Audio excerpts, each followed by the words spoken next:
नमस्कार। मेरा नाम एडवोकेट डॉक्टर नरेंद्र बोध और मैं youth Buddhist society of India का प्रेसिडेंट और राजस्थान से। और एक जो सरकार ने हाल ही में पिछले साल 25 में अक्टूबर में जो एक धर्म परिवर्तन विधेयक लेके आई, उसका हमने एक बैनर बनाया, धर्म स्वतंत्रता संघर्ष समिति, जो धर्म को और संविधान की रक्षा करके लिए, तो उसका मैं संयोजक हूँ।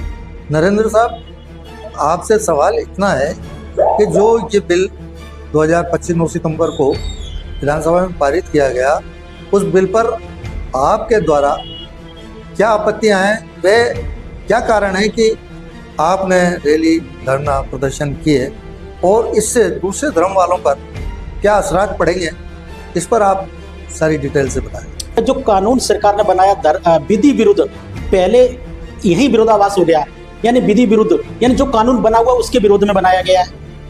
और ये क्यों बनाया गया, हम लोग इस देश की जनता, जो पीड़ित जनता है, वो अच्छे से समझती है कि जो भाजपा सरकार है, मैं सीधा नाम के साथ बोलूंगा, प्रदेश में और भारत सरकार में जो सेंटर में जो गवर्नमेंट है वो भाजपा की सरकार है। और इनका मनुवादी सिद्धांत है कि हिंदू राष्ट्र बनाना, जबकि धर्म निरपेक्ष राज्य प्रदेश है हमारा, भारत है। तो इस देश के अंदर एक धर्म को मानने वाले लोग तो नहीं रह सकते।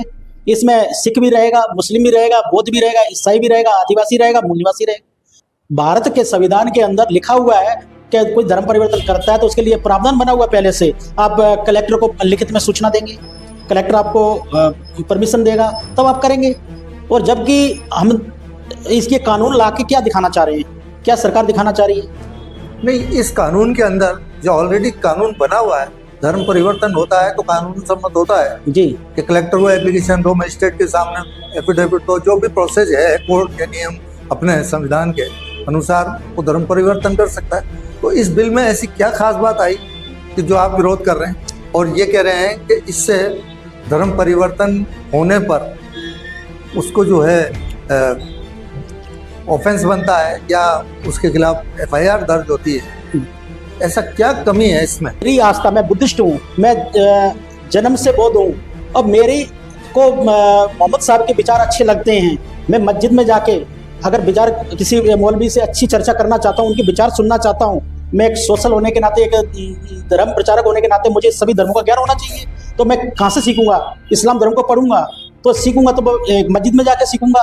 अगर मैं मस्जिद में जाता हूँ और तीसरा कोई व्यक्ति वही तुरंत पुलिस को फोन करके बोलेगा कि फलाना व्यक्ति नरेंद्र बोध इस मस्जिद के अंदर आया था और इनके धर्मगुरु के साथ बैठ के चर्चा कर रहा था और इन धर्मगुरु ने इनको अपने धर्म, इस्लाम धर्म के लिए इनको मोटिवेट किया है, तो सीधा तीसरे व्यक्ति को तो इतना ही तो बोलना है।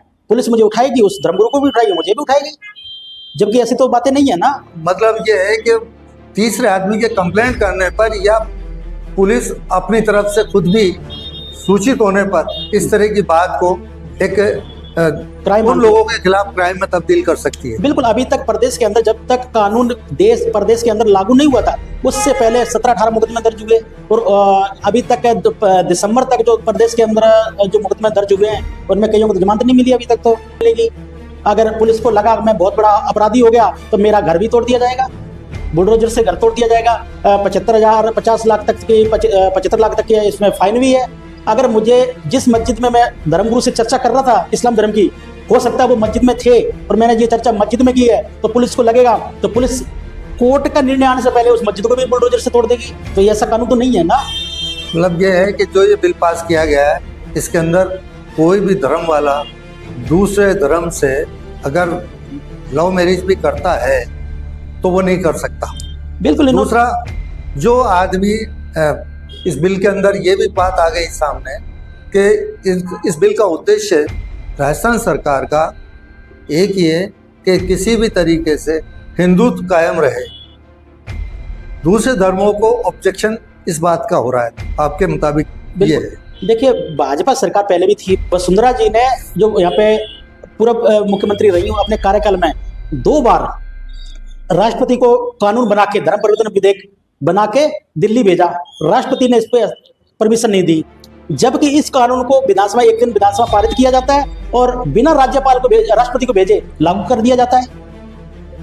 भाई नियम तो यही है कि हम कोई कानून बना रहे हैं, पहले दोनों पक्ष को बैठा जाए, समाज के जो नुमाइंदे होते हैं, समाज में जो काम कर रहे होते हैं, उन नुमाइंदों को बैठा के इस पर चर्चा की जाए, तब तो कानून लागू हो। अब ये तो नहीं कि मनमानी अपने शासन अपने सीधा राजाशाही तरीके से आपने लागू कर दिया है, ये तो नहीं होगा ना। कुल मिलाकर के ये भारतीय जनता पार्टी की सरकार, राजस्थान सरकार मनुवादी पॉलिसी अपनाकर सब लोगों को उस पर चलाना चाहती है।